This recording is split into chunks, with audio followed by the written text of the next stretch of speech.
BSNL बांटने लगा free SIM. अगस्त महीने में होगी टाटा के डेटा की बरसात। जियो की बजी बैंड। खुद को बचाने के लिए डेटा की कीमत को कर सकता है कम। बीएसएनएल के बवंडर ने सबको निगल लिया। वन नेशन वन सिम का युग आ गया। अब बीएसएनएल लाएगा टेलीकॉम सेक्टर में नई क्रांति। दोस्तों, अब बीएसएनएल ने अपनी फ्री सर्विस लॉन्च कर दी है। ऐसे समय पर 140 करोड़ लोगों का सहारा बन चुका है। जब प्राइवेट टेलीकॉम कंपनियों ने अपने डाटा प्लान की प्राइस को हाई कर दिया है, तो बीएसएनएल भारत के बहुत सारे जगहों पर फ्री सिम बांटना शुरू कर दिया है। बीएसएनएल को यह पता चल गया है कि यह एक ऐसी गोल्डन अपॉर्चुनिटी है जो टेलीकॉम कंपनियों में सबसे टॉप पर पहुंचा सकती है।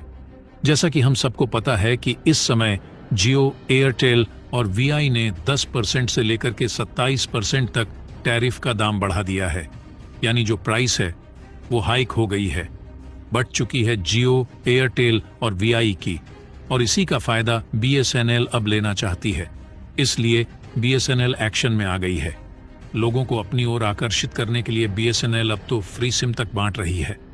बताया यह भी जा रहा है कि फ्री सिम के साथ पहले 1 ईयर का डेटा सर्विस पूरी तरीके से फ्री दिया जा सकता है, और यह सर्विस भारत के शहरों में ही नहीं, गांव से लेकर कस्बों, यानी भारत का कोई भी कोना नहीं बचेगा जहां पर यह सर्विस न मिले। और यही नहीं, अगस्त के महीने में टाटा ग्रुप की मदद से बीएसएनएल पूरे भारत में डेटा की बरसात करने वाला है। जी हां दोस्तों, बेहद कम कीमतों में 4G हाई स्पीड डेटा के साथ मिलेगा। दोस्तों, बीएसएनएल ने 2024 के अंत तक पूरे भारत में 1 लाख बेस स्टेशंस 4G का बनाने का लक्ष्य रखा है। इन बेस स्टेशनों में सिर्फ 4G के हार्डवेयर को डिप्लॉय किया जाएगा, ताकि 2025 तक सिर्फ इसमें सॉफ्टवेयर को अपडेट करके 5G को इंस्टॉल किया जा सके। दोस्तों, इस समय बीएसएनएल अपने कवरेज को बढ़ाने के लिए मास लेवल पर तैयारी कर रहा है।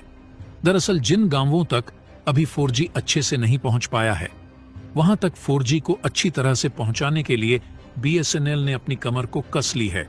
दरअसल बीएसएनएल का जो बैकबोन है, यानी उसका जो बैकबोन डेटा नेटवर्क है, वह बहुत स्ट्रांग है जियो और एयरटेल के कंपैरिजन में। तो दोस्तों, इस वीडियो में जानेंगे कि बैकबोन डेटा नेटवर्क क्या होता है, कैसे यह बीएसएनएल को इंटरनेट की दुनिया का बादशाह बना देगा। तो दोस्तों, पूरी खबर क्या है जानेंगे इस वीडियो में। लेकिन उससे पहले बीएसएनएल के इस काम के लिए इस वीडियो पर एक लाइक तो बनता है। फटाफट वीडियो को लाइक कर दीजिए।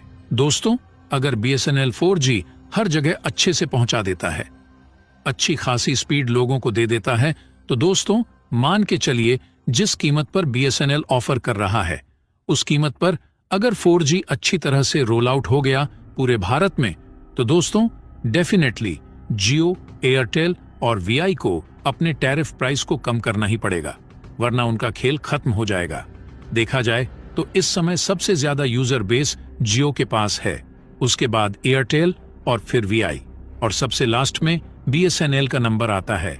इस समय बीएसएनएल टाटा के सपोर्ट से जिस तरह से अपने काम में तेजी लाया है, उस हिसाब से देखा जाए तो सबसे पहले बीएसएनएल वीआई का पत्ता साफ करेगा, फिर एयरटेल का पत्ता साफ करेगा, और एक लंबी छलांग मारते हुए फाइनली जियो का पत्ता साफ करके सबसे टॉप पर पहुंच जाएगा और भारत की सबसे बड़ी टेलीकॉम कंपनी बन जाएगा।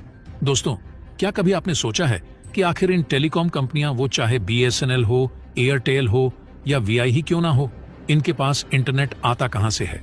तो दोस्तों आपको बता दें, अगर बीएसएनएल की बात करें तो बीएसएनएल की इंटरनेट कनेक्टिविटी अलग अलग माध्यम से आती है।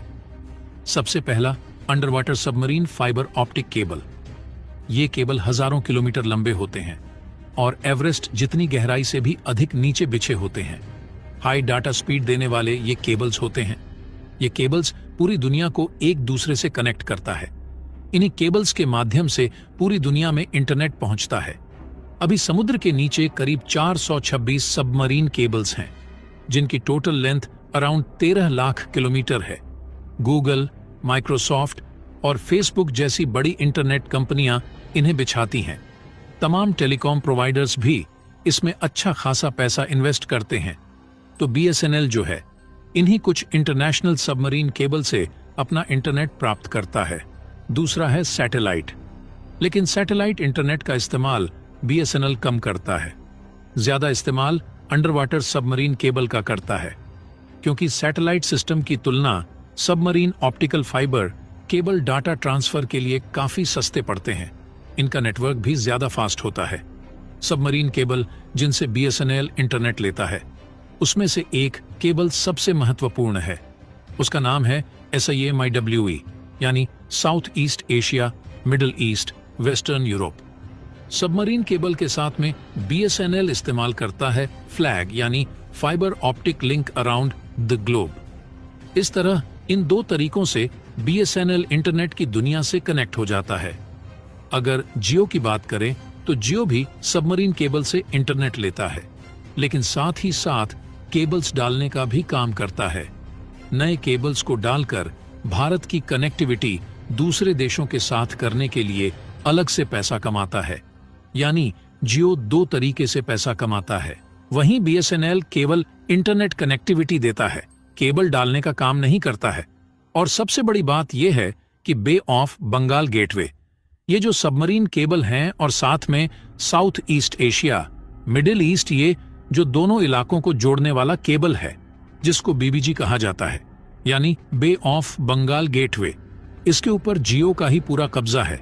अगर एयरटेल की बात करें तो एयरटेल मल्टीपल सबमरीन केबल्स पर पैसा इन्वेस्ट करता है, यानी SIAMIWE और bay of Bengal gateway submarine cable पर। तो इस तरह सबके पास इंटरनेट पहुंचता है। लेकिन यहां पर सबसे इंपॉर्टेंट रोल निभाता है नेशनल बैकबोन नेटवर्क। अब नेशनल बैकबोन नेटवर्क क्या है, ये जानते हैं। दरअसल इंटरनेशनल सबमरीन केबल से हम जहां से जुड़ रहे हैं वहां तो आपको इंटरनेट मिल गई। अब इसे देश के कोने कोने तक पहुंचाना है, तो इसमें हेल्प करता है नेशनल बैकबोन नेटवर्क।